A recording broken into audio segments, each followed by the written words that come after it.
Hello students, good morning to all of you. आज हम लोग बात करने वाले हैं चैप्टर 2 की, जो कि है मेमोरी एंड इनपुट और आउटपुट डिवाइसेस। तो शुरू करते हैं। Memory and input output devices. सबसे पहले बात करेंगे हम मेमोरी की। मेमोरी क्या होती है? किसी भी कंप्यूटर के लिए मेमोरी सबसे ज़्यादा इम्पॉर्टेंट पॉइंट होती है या इम्पॉर्टेंट डेटा होती है, जिसे वो बार बार यूज़ करता है ज़रूरत पड़ने पर। अगर एग्जांपल के तौर पर लें तो हम मेमोरी को अगर रियल लाइफ से कनेक्ट करें तो आपने अपने चैप्टर्स के क्वेश्चन आंसर्स नोट करने स्टार्ट किए, चैप्टर 1 के, 2 के, 3 के, 4 के। इस तरीके से जो आप क्वेश्चन आंसर्स लिख रहे हो अपनी कॉपी में, और वो ज़रूरत पड़ने पर आप उसे रीड करते हो, चेंजेस अगर उसमें हैं वो करने हैं, आपको करेक्शंस करना है वो, तो ये सारी चीज़ें क्या कहलाएंगी? मेमोरी। क्योंकि आप बार बार उसे देख सकते हो, ज़रूरत पड़ने पर उसे यूज़ कर सकते हो। तो एक बार स्टोर कर दी जाती है और उसे बार बार यूज़ किया जा सकता है, इंपॉर्टेंट चीज़ों को लिया जा सकता है। और कब तक वो आपकी ज़रूरत बनी रहती है? मान लिया आप थर्ड क्लास में हो, तो जैसे ही आप क्लास फोर्थ में पहुंचोगे तो वो मेमोरी आपके लिए ज़रूरी नहीं रहेगी। आप वो कॉपीज़ आप हटा दोगे, उनकी जगह नई कॉपीज़ लाओगे और नई मेमोरी स्टोर करोगे। तो यही चीज़ें मेमोरी के तौर पर यूज़ होती हैं। डाटा जब तक आपका ज़रूरी है तब तक वो स्टोर रहता है मेमोरी में, और जब ज़रूरत नहीं होती है तो उस डाटा को हटाकर उसकी जगह नई डेटा को स्टोर किया जाता है। तो मेमोरी ज़रूरत वाला डेटा जो आपको स्टोर करके बार बार यूज़ में लेने के लिए यूज़ किया जाता है या उपयोग में लाया जाता है। Memory and its unit. Memory और उसके पार्ट क्या है? सबसे पहले पहला point, memory is the internal storage area. जो कि मेमोरी आपको स्टोर करने के लिए होता है, तो अक्सर वो सीपीयू बॉक्स के अंदर लगाया जाता है, जिसे हम हार्ड डिस्क के तौर पर या दूसरे तौर पर यूज़ करते हैं। विच holds the data and instructions during the processing.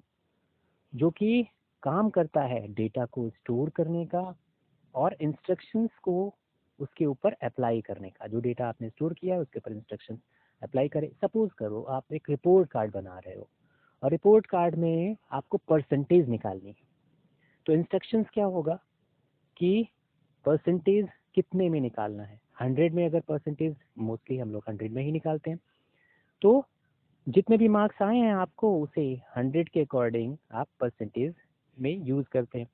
और यही चीज़ मान लिया एवरेज निकालना है, तो कितने सब्जेक्ट हैं उसका फार्मूला लगाकर हम एवरेज निकालते हैं। तो ये चीज़ क्या है? एवरेज निकालना या परसेंटेज निकालना, ये है इंस्ट्रक्शंस। कैसे निकाला जाएगा ये वो बताता है कि एवरेज कैसे हम निकालेंगे, परसेंटेज कैसे निकालेंगे, टोटल कैसे निकालेंगे, ये कहलाएंगे इंस्ट्रक्शंस। और जो मार्क्स दिए गए हैं वो कहलाएगा डेटा। तो डेटा के ऊपर इंस्ट्रक्शंस लगाकर प्रोसेसिंग करने के बाद उन्हें स्टोर कर लिया जाता है फ्यूचर यूज़ के लिए, बाद में यूज़ करने के लिए। Computer memory is classified into two types. दो तरह की मेमोरी होती है। एक को हम कहते हैं primary memory, also known as internal memory, जो कंप्यूटर सीपीयू बॉक्स के अंदर रहती है। Secondary memory, also known as external memory, लेकिन यहाँ पर कुछ चीज़ें कंप्यूटर बॉक्स के अंदर रहती हैं सीपीयू बॉक्स के और कुछ बाहर, तो हम उन्हें एक्सटर्नल मेमोरीज के तौर पर या सेकेंडरी मेमोरी के तौर पर यूज़ करते हैं। प्राइमरी मेमोरी वो मेमोरी जो कंप्यूटर के लिए ज़रूरी होती है, कंप्यूटर को चलाने के लिए ही ज़रूरी होती है, उन्हें हम कहते हैं प्राइमरी मेमोरी। और जो स्टोरेज की कैपेसिटी को बढ़ाए, मतलब जितनी ज़्यादा आपको मेमोरी की ज़रूरत हो उतनी मेमोरी हम अलग से लगा सकें, उसे हम कहेंगे सेकेंडरी मेमोरी या एक्सटर्नल मेमोरी। तो प्राइमरी मेमोरी यहाँ पर दोबारा से आपको बताया गया है प्राइमरी मेमोरी में क्या क्या चीज़ें आती हैं। Primary memory is a memory which holds data required at a time of execution. जब आप प्रोग्राम को एग्जीक्यूट करा रहे होते हो उस समय जो ये मेमोरी काम करती है उसे हम कहते हैं primary memory of computer processor. For example RAM और रोम, ये दोनों ही प्राइमरी मेमोरी के तौर पे यूज़ करते हैं। इसमें एक और मेमोरी आती है जिसको हम कैश मेमोरी कहते हैं, जो प्रोसेसर के अंदर होती है। रैम और रोम का काम क्या होता है, ये क्यों प्राइमरी मेमोरी कहलाती है, उसके बारे में अगर मैं बताऊं तो बिना रैम और बिना रोम के कंप्यूटर स्टार्ट नहीं होता। सबसे पहले रोम अपना काम करता है। रोम कंप्यूटर से लगे हुए जितने डिवाइसेस होते हैं उनकी चेकिंग करता है, जैसे कीबोर्ड लगा है कि नहीं, माउस लगा है कि नहीं, हार्ड डिस्क लगी है कि नहीं, कौन सा ऑपरेटिंग सिस्टम है इस सिस्टम पे वो, और उसके अलावा जो दूसरे डिवाइसेस मॉनिटर अटैच्ड है, ये सारी चीज़ों की इंफॉर्मेशन कौन रखता है? रैम, रोम इसको चेक करता है। और फिर जैसे ही ऑपरेटिंग सिस्टम लोड हो जाता है, लोड होना स्टार्ट हो जाता है, वो काम अपना कर देता है रैम को ट्रांसफ़र, और एक बीप का साउंड आता है जिसे हम कहते हैं booting process. Booting process start हो जाता है, सिस्टम का ऑपरेटिंग सिस्टम लोड होना स्टार्ट हो जाता है। अब काम रैम का होता है। तो रोम ने अपना काम कर दिया, डिवाइसेस की चेकिंग कर ली, हार्ड डिस्क डिवाइसेस मतलब हार्डवेयर डिवाइसेस कितने अटैच्ड हैं, ऑपरेटिंग सिस्टम कौन सा है, ये सारी इन्फॉर्मेशन देने के बाद वो रैम को अपना ट्रांसफ़र कर देता है कमांड, कंट्रोल जो है वो रैम के पास चला जाता है। अब रैम अपना काम करता है, वो ऑपरेटिंग सिस्टम लोड करता है, फिर आप जो जो एप्लीकेशन यूज़ करते हो वो रैम पर आती जाती है और अपना काम करती जाती हैं। तो बिना रैम और बिना रोम के कंप्यूटर चल ही नहीं सकता। इनमें से एक भी ख़राब हुआ तो कंप्यूटर ऑन ही नहीं होगा, या ऑन होने के बाद में वो आपको डिस्प्ले ही नहीं देगा, बार बार रीस्टार्ट होता रहेगा। ये दोनों काम कंप्यूटर की प्राइमरी मेमोरी के होते हैं कंप्यूटर को चलाने का प्रॉपर। फिर आता है स्टोरेज का। तो ज़्यादा स्टोरेज के लिए हम सेकेंडरी मेमोरी डिवाइस को यूज़ करते हैं। इसमें क्या आता है? Secondary memory device is a memory which data stores so that it can be re-evoked in the future purpose। Computer की सेकेंडरी मेमोरी ज़्यादा मेमोरी लेती है। आप जितनी मेमोरी आपको चाहिए वो उतना सेकेंडरी स्टोरेज के थ्रू हम यूज़ कर सकते हैं, हार्ड डिस्क के तौर पर, पेन ड्राइव के तौर पर, फ्लैश ड्राइव के तौर पर, सीडी डीवीडी या टेप ड्राइव के तौर पर हम यहाँ पर सेकेंडरी स्टोरेज को यूज़ करते हैं। ये आपको नीचे आपको दिख रहा होगा। ये जो चीज़ें हैं सेकेंडरी स्टोरेज डिवाइस, ये नॉन वोलेटाइल होती है, और इसमें जितनी ज़रूरत हो और जब ज़रूरत हो और जितने समय के लिए ज़रूरत हो हम उतनी स्टोरेज करते हैं, और जब हमें ज़रूरत नहीं होती है तब हम उस मेमोरी को हटा सकते हैं। जैसे मैंने आपको अभी शुरुआत में बताया कि हमें जैसे थर्ड क्लास में कॉपीज़ में जो हमने वर्क किया था, जब हम फोर्थ क्लास में पहुंचते तो हम उसकी ज़रूरत नहीं होती है, हम उसकी जगह नई कॉपी में स्टोरेज स्टार्ट कर देते हैं। मतलब हमारे बैग में नई कॉपियाँ आ जाती हैं, वो बैग हमारा जो मेमोरी के लिए स्टोरेज कैपेसिटी रखता है, वहाँ पर नई मेमोरी स्टोर करी जाती है। तो सेकेंडरी मेमोरी में ज़्यादा डेटा और ज़रूरत पड़ने पर उस डेटा को हटाया या लगाया जा सकता है, उसमें स्टोर किया जा सकता है। ये किस तरह से काम करती हैं और कितनी इनकी साइज़ कैसे डिसाइड होती है वो मैं बताता हूँ। कंप्यूटर की जो यूनिट होती है, जैसे हम लोग पानी को नापने के लिए या दूध को नापने के लिए, लिक्विड को नापने के लिए हम लोग लीटर का यूज़ करते हैं, लीटर मापने का पैमाना है यहाँ पर। ऐसे ही डिस्टेंस को नापने के लिए मीटर का यूज़ करते हैं, मीटर यूनिट होती है उसकी, फिर किलोमीटर में बदल जाती है, फिर आगे और हेक्टोमीटर। इस तरीके से कंप्यूटर की जो मेमोरी की यूनिट होती है उसे हम कहते हैं बाइट। सबसे छोटी इकाई इसकी होती है बिट, लेकिन हम लोग जो यूनिट में लेते हैं वो बाइट लेते हैं। 1 बाइट में 8 बिट आती है। 8 बिट का कॉम्बिनेशन, 8 बिट का पैकेज जो होता है वो कहलाता है 1 बाइट। और फिर इसी तरीके से 1024 बाइट्स मिलकर बनाते हैं 1 किलोबाइट। इसी तरीके से 1024 किलोबाइट्स मिलकर बनाते हैं 1 मेगाबाइट। ये 1024 ही क्यों है, 1000 क्यों नहीं है? जैसे हम लोग किलोमीटर में जो मीटर होते हैं वो 1000 होते हैं, लेकिन यहाँ बाइट 10 की पावर 24 क्यों है? अब इसको हम समझने के लिए देखते हैं 2 की पावर 10 क्या होता है। 2 की पावर 10 अगर आप काउंट करेंगे तो ये चला जाता है, इसे हम कहते हैं 1024। ये होता है 2 की पावर 10। तो 2 की पावर्स में ये मेमोरीज चलती रहती हैं। 2 की पावर 10 का मतलब होता है किलोबाइट, बाइट से किलोबाइट बन गया। 2 की पावर 20 का मतलब होता है मेगाबाइट। 2 की पावर 30 का मतलब होता है गीगाबाइट, और 2 की पावर 40 का मतलब होता है टेराबाइट। तो अगर आप इसको डिफाइन करेंगे तो ये उसी में 1024 megabyte, 1024 gigabyte is equal to 1 terabyte, ये होता है यूनिट है सबसे छोटी बाइट, और उसी से मिलाकर किलोबाइट, मेगाबाइट, गीगाबाइट या टेराबाइट बनते हैं। स्टोरेज डिवाइस के बारे में मैंने बताया ही अभी। मेमोरी में प्राइमरी और सेकेंडरी दो तरह के स्टोरेज। प्राइमरी ज़रूरी है जो कंप्यूटर को चलाने के लिए, जिसमें रैम, रोम, कैश मेमोरीज आती हैं जो प्रोसेसर के अंदर होती हैं। और रोम जो सेकेंडरी मेमोरी डिवाइस होता है वो हार्ड डिस्क के, सीडी के तौर पर, डीवीडी के तौर पर, पेन ड्राइव के तौर पर, जो अलग से भी हम लगा सकते हैं, उनको ले जा सकते हैं और ज़्यादा स्टोरेज हम कर सकते हैं वहाँ पर। ज़रूरत पड़ने पर उसे मेमोरी को हटाया या बढ़ाया जा सकता है।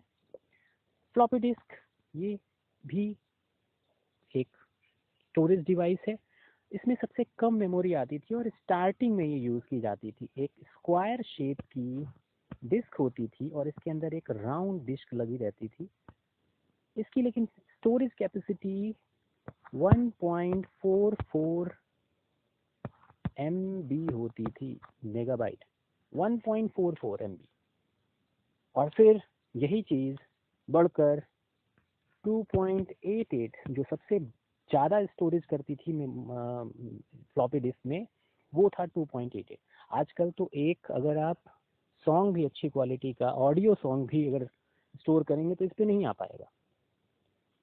तो बहुत कम मेमोरी यहाँ पर थी और इसमें हम लोग डॉस ऑपरेटिंग सिस्टम पर वर्क करते थे। डिस्क ऑपरेटिंग सिस्टम जहाँ पर केवल टेक्स्ट में डेटा होता था, कोई ऑडियो नहीं होती थी, कोई वीडियो नहीं होती थी। उस वक्त माउस का भी यूज़ नहीं किया जाता था, केवल कीबोर्ड का यूज़ किया जाता था और टेक्स्ट डेटा होता था। इसे हम डॉस ऑपरेटिंग सिस्टम कहते थे, डिस्क ऑपरेटिंग सिस्टम। और ये फ्लॉपी डिस्क पर वर्क करता था। फिर जैसे ही ज़्यादा मेमोरी की ज़रूरत हुई तो मैग्नेटिक डिस्क आए। फिर इसी में प्लास्टिक डिस्क कोटेड था ये floppy disk. This disk is use to store the information program for future purpose. हमने कहा कि स्टार्टिंग में इसमें कुछ कमांड होते थे जिन पर ये वर्क करता था और डिस्क ऑपरेटिंग सिस्टम, और ये फ्लॉपी पर आया था। और फ्लॉपी के लिए ए ड्राइव और बी ड्राइव रिजर्व है। आजकल भी आप अगर कंप्यूटर में हार्ड डिस्क में ड्राइव बनाते हो तो वो सी ड्राइव से स्टार्ट होती है, ए और बी वहाँ नहीं आते। और ए बी ड्राइव किसके लिए रिजर्व थे? ये रिजर्व थे फ्लॉपी डिस्क के लिए। फ्लॉपी डिस्क में ये दोनों ड्राइव आते थे, ए और बी। अभी भी अगर आप फ्लॉपी डिस्क लगाएंगे तो वहाँ पर ए ड्राइव या बी ड्राइव में ही आप वर्क कर पाएंगे, अगर आपके पास पुराने सिस्टम है जिनमें फ्लॉपी डिस्क की फैसिलिटी हो तो ये काम आप कर सकते हैं। फिर दूसरे नंबर पे आता है hard disc. Hard disk floppy disk के बाद आने वाला डिवाइस था। ज़्यादा मेमोरी आई, शुरुआत में 10 GB, फिर 20, फिर 40, फिर इस तरीके से इसकी साइज़ को बढ़ाया गया। और आजकल जो हमारे पास हार्ड डिस्क आई हैं वो 1 TB, 2 TB, 4 TB इस तरीके से आ रही हैं, जिनमें मेमोरी को इतना बढ़ाया गया है। Hard disk, there is a thick little flat inside computer, इसे रखा जाता है। ये भी स्क्वायर शेप में होता है। यहाँ पर भी एक डिस्क अंदर होती है और कई सारे प्लेटर होते हैं, एक मेटल, और इस पर एक हेड होता है जो इस डिस्क पर रीडिंग का काम करता है। तो ये हार्ड डिस्क जो कि जिसमें कि मेमोरी की स्पेस को बढ़ा दिया, ज़्यादा स्टोरेज की फैसिलिटी आपको प्रोवाइड करने लगा। मैग्नेटिक होता था और जिसमें कि हम ज़्यादा से ज़्यादा प्रोग्राम्स को रख सकते थे और उन प्रोग्राम्स के बेसिस पर हम अपने सिस्टम्स को और अच्छे से चला सकते थे, कई सारे एप्लीकेशन लोड कर सकते थे ज़रूरत पड़ने पर, और डेटा को बढ़ाया जा सकता था। फिर लेकिन ये शुरुआत में जो आए वो अटैच थे, कंप्यूटर के अंदर ही रहते थे, तो हम इन्हें बाहर कैरी करके जल्दी नहीं ले जा सकते थे। फिर आया CD रोम, CD ड्राइव और DVD ड्राइव की बात कर रहे हैं हम। CD रोम क्या था? एक सर्कुलर डिस्क होती थी जिसे हम कंप्यूटर में यूज़ करते थे, which is use to store data. उसके अंदर हम डेटा को स्टोर कर सकते थे। 1 GB से कम डेटा यहाँ आता था और वो डेटा 650 MB से लेकर 700 MB में ज़्यादातर सीरीज आती थी। CD ड्राइव में इतना डेटा हम लोग रख सकते थे। फिर DVD आई, इनके अंदर डेटा की कैपेसिटी बढ़ा दी गई और 4.7 GB तक डेटा यहाँ पर रखा जा सकता था। ज़्यादा डेटा होने लगा। सीडी के कंपैरिजन में लगभग 10 गुना डेटा या 6 से 7 गुना डेटा यहाँ पर आने लगा। सॉरी। फिर पेन ड्राइव आया। पेन ड्राइव यूएसबी पोर्ट पर लगने वाला ड्राइव था और धीरे धीरे इसने क्या किया, डेटा को, मेमोरी को वो एक तरीके से मोबाइल बना दिया। आप पॉकेट में इसको रख के जा सकते थे, डेटा को एक जगह से कैरी करते थे और लेकर जाते थे, जो कि डीवीडी और सीडी के कंपैरिजन में छोटा स्पेस लेता था। ये इसके आने के बाद डेटा को कैरी करके प्लग एंड प्ले पेरिफेरल्स, जिसे हम प्लग एंड प्ले आराम से लगाया और यूज़ करने के बाद वहीं से लगाने पर हम उसे चला भी सकते थे, वहीं की मेमोरी यूज़ कर सकते थे।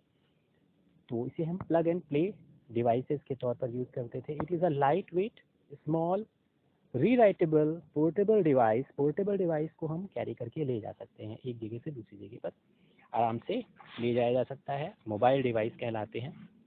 Data faster than the other external storage device. ये डेटा इसमें रीड करने में फास्ट होता है।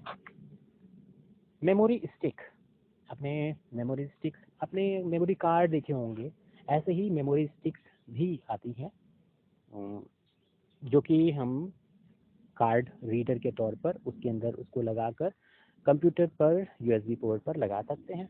मेमोरी स्टिक्स में भी डेटा को स्टोर किया जा सकता है। 10 टाइम्स स्टोरेज कैपेसिटी ऑफ 3.5 डिस्केटी।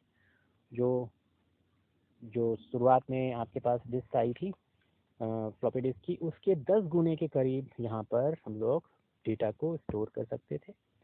ये भी रिमूवेबल फ्लैश मेमोरी होती हैं, इनको हम कैरी करके एक जगह से दूसरी जगह ले जा सकते हैं, अपने मोबाइल फ़ोन के थ्रू इनको यूज़ कर सकते हैं, या फिर कंप्यूटर पर एक जगह से दूसरी जगह ले जाकर कंप्यूटर के थ्रू इसे यूज़ कर सकते हैं। मेमोरी कार्ड के तौर पर मैंने अभी आपको बताया, ये दोनों ही मेमोरी कार्ड के तौर पर यूज़ करते हैं।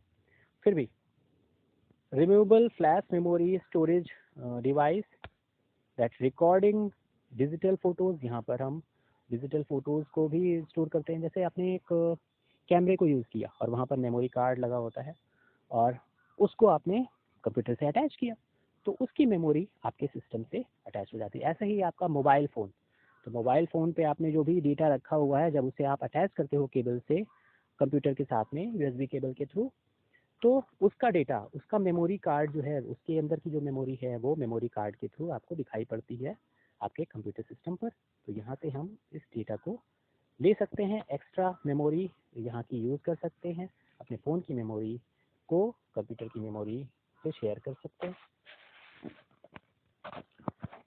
अब आता है इनपुट आउटपुट डिवाइसेस के बारे में। तो input output device IPO process का पहला और आखिरी पार्ट है। इनपुट के तौर पर हम डेटा को डालते हैं कंप्यूटर के अंदर और आउटपुट से उस डेटा को देखते हैं कि उसका फाइनल रिजल्ट क्या आ रहा है, उस डेटा पर क्या फंक्शन किए गए, क्या प्रोसीजर किए गए और वो डेटा इनपुट से कैसे आउटपुट में बदला with the help of processing. तो इनपुट डेटा के तौर पर हम लोग चीज़ों को कंप्यूटर के अंदर भेजते हैं। Input is the data as instructions fed to the computer. Instructions को कंप्यूटर के अंदर डालना, डेटा को कंप्यूटर के अंदर डालना, ये इनपुट का काम है। इनपुट के लिए वो डिवाइस यूज़ करते हैं, जैसे इनपुट के डेटा के तौर पे हम लोग कीबोर्ड का यूज़ करते हैं। इनपुट के डेटा के तौर पर हम लोग स्कैनर का यूज़ करते हैं, यहाँ पिक्चर्स या पहले से प्रिंटेड मैटर को सीधे सीधे कंप्यूटर पे भेजा जाता है। फैक्स का यूज़ करते हैं। इस तरीके से बहुत सारे ऐसे डिवाइस जो इनपुट के तौर पर यूज़ करते हैं। माइक का यूज़ करते हैं साउंड को रिकॉर्ड करने के लिए। तो ये सब क्या है, इनपुट के डिवाइस हैं जो कंप्यूटर के अंदर इनपुट डेटा को ले जाते हैं। Output is the process of getting computer result.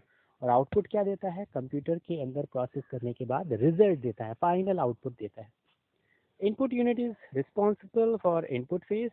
Input unit को इनपुट फेज के लिए यूज किया जाता है। It takes input from the user and forward it to processing. और ये इनपुट करने के बाद प्रोसेसर को या प्रोसेसिंग डिवाइस को अपना डेटा शेयर करने देता है।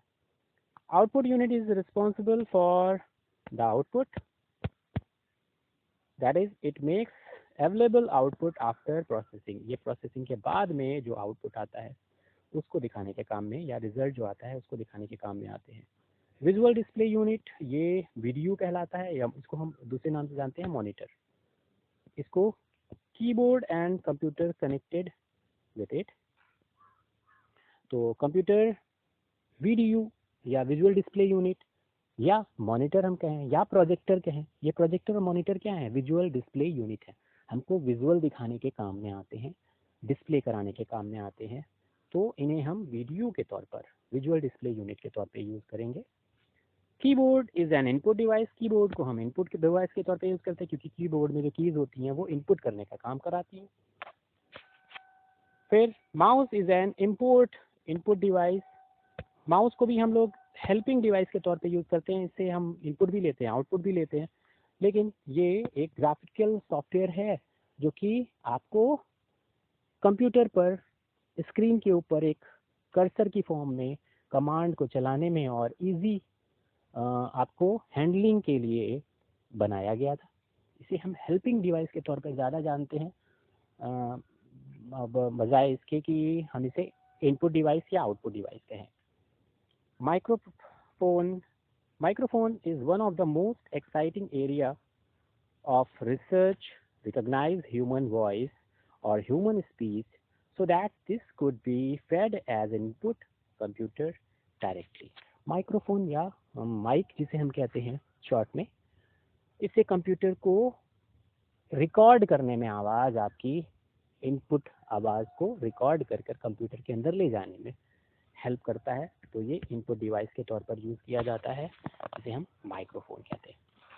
फिर आता है पॉइंटिंग डिवाइस। मैंने आपको पहले भी बोला, पॉइंटिंग डिवाइस में माउस भी आपका पॉइंटिंग डिवाइस में आता है, और गेम खेलने के लिए हम लोग जॉयस्टिक का यूज़ करते हैं। जॉयस्टिक में एक लीवर होता है, और जॉय मतलब खुश रहने वाली, और स्टिक मतलब एक ट्रिगर जो कि स्टिक के तौर पर आप उसे अपने हाथों से यूज़ करते हो। जॉयस्टिक कंप्यूटर की गेमिंग के लिए डिज़ाइन किया गया एक पोर्ट है जो गेम खेलने के लिए बनाया गया था, और इसमें बटन्स होते हैं, क्लिक बटन्स होते हैं, मूवमेंट के लिए बटन होते हैं जो आप स्टिक को घुमाते हो, और एक बॉल का मूवमेंट होता है जो रबर पैड पर वर्क करता है। तो ये है पॉइंटिंग डिवाइस, जो कंप्यूटर के अंदर जिस ऑब्जेक्ट को आप चूज करते हो उसको पॉइंट करने का काम करता है, उसके ऊपर वर्क करता है। Light pin is an input device, draw pictures or special screen read information from barcodes। यहाँ पर पेन, लाइट पेन का यूज़ किया जाता है। लाइट पेन में अगर मैं एग्जांपल के तौर पर कहूँ तो कंप्यूटर, जब आप बैंक में जाते हो तो आपके सिग्नेचर कभी वेरीफाई करने के लिए इस लाइट पेन का यूज़ किया जाता है। एक पैड होता है जिस पर एक पेन की तरीके का एक डिवाइस होता है, जिससे आप उस पैड पर साइन करते हो अपना, और वो साइन कंप्यूटर के अंदर इनपुट चला जाता है। ये लाइट पेन के तौर पर। अगर आप मैच वगैरह देख रहे हो तो वहाँ पर प्लेयर्स के ऊपर सर्किल बनाने में या उनको पॉइंट आउट करने में कि ये प्लेयर कहाँ खड़ा है, ये क्या कर रहा है, उस चीज़ों को दिखाने में भी जो स्क्रीन के ऊपर दिखाते हैं पॉइंट करके, वो लाइट पेन के थ्रू यूज़ किया जाता है। ऐसे ही बहुत सारे कामों में लाइट पेन का यूज़ किया जाता है। पिक्चर्स को ड्रॉ करने में भी, जो कंप्यूटर के अंदर हम ड्राइंग कर रहे हैं पैड पर, अगर आप पिक्चर्स बनाते हो तो वो चीज़ ड्रॉ करके भी कंप्यूटर के अंदर भेजा जा सकता है। MICR, magnetic ink card reader, is an input device specially used in banking instructions to verify the check and demand draft। Demand draft और चेक अगर आप कभी आपने बनवाए होंगे या देखा होगा उनको, तो उनके नीचे एक नंबर पड़ा होता है जो MICR नंबर, मैग्नेटिक इंक के थ्रू उसे रीड किया जाता है। तो कंप्यूटर में जब हम उसे ले जाते हैं, या जो डिवाइस जिसे रीड करती है MICR रीडर, वो बैंकों में लगा होता है, और वो चेक के उस मैग्नेटिक इंक वाले पोर्शन को रीड करता है कि ये सही है या नहीं है। जिस आदमी को ये चेक, जिस आदमी का ये चेक है, ये वही इशू करे गए थे, यही नंबर वाले उसको जो चेक हैं यही इशू करे गए थे। अगर वो सही होता है तो प्रॉब्लम नहीं आती, और अगर वहाँ पर वो गलत हुए तो वो उसको वेरीफाई नहीं करता, और इस तरीके से चेक इनवैलिड हो जाता है। OCR, optical character reader, optical character reader जो होता है is a machine which reads character from the printed paper to the computer. OCR optical character readers को रीड करने के काम में आता है। इस तरीके का एक डिवाइस आपका होता है OMR शीट्स। अगर आपने देखा होगा तो एग्जाम्स में जो आप फिल करते हो राउंड वाली शीट्स आती हैं जिनमें वो ABCD या 1 2 3 4 ऑप्शंस लिखे रहते हैं और आप उसको सर्किल करते हो, फिल करते हो सर्किल को अपने ब्लैक पेन से या पेंसिल से, उसे हम कहते थे OMR शीट्स। और ये सिंबल्स जो स्पेशल सिंबल्स होते हैं उन्हें हम मार्क करते हैं, फिल करते हैं, एग्ज़ाम्स के अंदर इनको यूज़ किया जाता है। और ये जो रीडर होते हैं ऑप्टिकल मार्क रीडर जो डिवाइस होता है वो इनको चेक करता है और उसके पास आंसर शीट्स होती है जिसके बेसिस पर वो चेक कर लेता है कि ये आंसर सही वाले पर टिक किया गया है या नहीं, और उसी के बेसिस पर वो मार्क वहाँ पर आ जाते हैं। डिजिटल कैमरा अगर हम बात करें तो वो कैमरा जो कंप्यूटर के अंदर चीज़ों को भेजने के लिए डिज़ाइन किया गया था। यहाँ से जो पिक्चर्स आप लेते हो डिजिटल कैमरा को डायरेक्टली कंप्यूटर के अंदर हम भेज सकते हैं। 35 mm फिल्म कैमरा होती है। 35 mm फिल्म कैमरा इतनी छोटी अगर आप बात करें तो 1 mm, 2 mm, 3 mm, 1 सेंटीमीटर में 10 mm और 3.5 सेंटीमीटर का एक 3.5 सेंटीमीटर का एक चौड़ा पट्टी जिसे हम कहते हैं फिल्म, जो हम लोग पहले नेगेटिव देखते थे।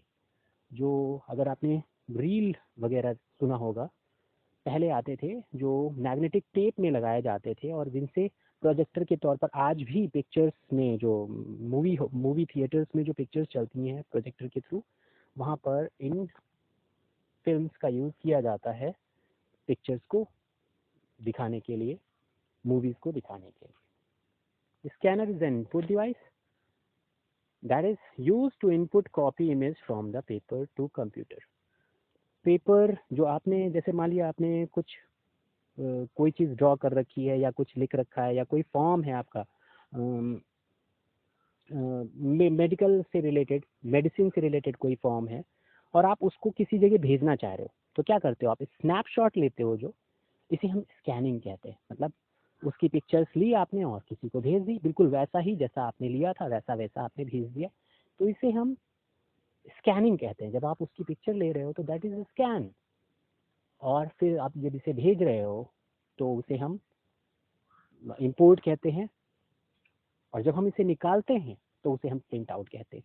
तो प्रिंटेड फॉर्म को कंप्यूटर के अंदर लेने के लिए स्कैन करवाते हैं और कंप्यूटर के अंदर की चीज़ को बाहर निकालने के लिए प्रिंटेड फॉर्म में प्रिंट आउट लेते हैं। तो वो आउटपुट का डिवाइस कहलाता है प्रिंटर, और स्कैनर इनपुट डिवाइस कहलाता है। वेब कैमरे में हम अगर आपने ऑनलाइन क्लासेस कभी करी होंगी या फिर आप कभी जब ऑनलाइन व्हाट्सएप पे आप जब ऑनलाइन होते हो या एक तरीके से कहो वीडियो कॉन्फ्रेंसिंग करते हो, तो हम लोग वेब कैमरे का, अपने सिस्टम के कैमरे का, अगर आप कंप्यूटर पे बैठे हुए तो कंप्यूटर के कैमरे का यूज़ करते हैं, जिसे हम वेब कैमरा कहते हैं। इंटरनेट पर इसका यूज़ किया जाता है, लाइव कम्युनिकेशन के लिए हम लोग इसका अक्सर यूज़ करते हैं। ये इनपुट डिवाइस है क्योंकि आपकी इमेज को कंप्यूटर के अंदर भेजता है और कंप्यूटर की इमेज को आप तक दोबारा लेकर आने के लिए भी इसका यूज़ किया जाता है।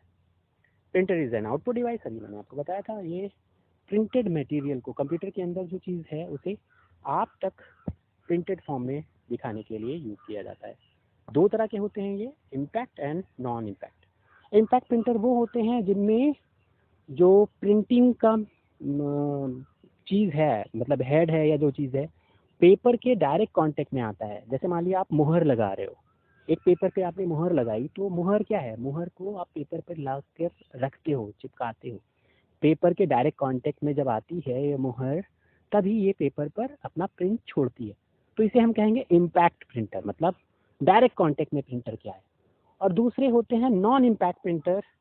नॉन इम्पैक्ट प्रिंटर में हम क्या कहेंगे, मान लिया कोई चीज़ दूर से आपने फेंकी और पेपर पर जाकर छप गई, डायरेक्ट उसका कांटेक्ट नहीं हुआ। जैसे पिचकारी को चलाना, तो आपने क्या किया, आपने दूर से प्रेशर से कलर को दूसरे के ऊपर फेंका, तो वो इम्पैक्ट प्रिंटर नहीं कहलाएगा। दूर से आकर चीज़ पेपर पे लग रही है, डायरेक्ट उसके कांटेक्ट में नहीं आ रही है, इसे हम कहेंगे नॉन इम्पैक्ट प्रिंटर। इंक को फेंक कर किसी चीज़ को प्रिंट कराना, पाउडर को फेंक कर किसी चीज़ को प्रिंट कराना, ये सब चीज़ कहलाएंगी नॉन इम्पैक्ट प्रिंटर। जिसमें कि हम दो तरह के प्रिंटर जो हमने बताया आपको, वो इम्पैक्ट प्रिंटर में जो प्रिंटर आते हैं वो प्रिंटर, और नॉन इम्पैक्ट प्रिंटर में जो प्रिंटर आते हैं वो, ये नॉन इम्पैक्ट में जो प्रिंटर आते हैं उनका नाम है इंकजेट, और हमारा जो आप फोटो उसमें यूज़ करते हैं प्रिंटर, खासकर लेज़र प्रिंटर, जिसमें कि पाउडर का यूज़ किया जाता है, मैग्नेटिक टोनर पाउडर का यूज़ किया जाता है। फिर आते हैं प्लॉटर। प्लॉटर अगर हम बात करें तो प्रिंटर आप में अगर देखा होगा तो प्रिंटर की साइज से बड़े जो पेपर को प्रिंट करने के लिए जो चीज़ें डिज़ाइन की जाती हैं, जैसे पोस्टर को डिज़ाइन करने के लिए या बड़े कैनवस पे जो पिक्चर आती है उन्हें डिज़ाइन करने के लिए हम लोग प्लॉटर का यूज़ करते हैं। कितना बड़ा पेपर है, कितनी बड़े पोस्टर है, उसके हिसाब से प्लॉटर अपनी जगह को चूज़ करता है, साइज़ को डिसाइड करता है, प्रिंट उसके अकॉर्डिंग वो डिज़ाइन करता है, और फिर फाइनली प्रिंट होती है। इसकी क्वालिटी जो होती है बहुत हाई होती है, जितनी ज़्यादा क्वालिटी हाई होगी उसकी कॉस्ट उतनी ज़्यादा होगी।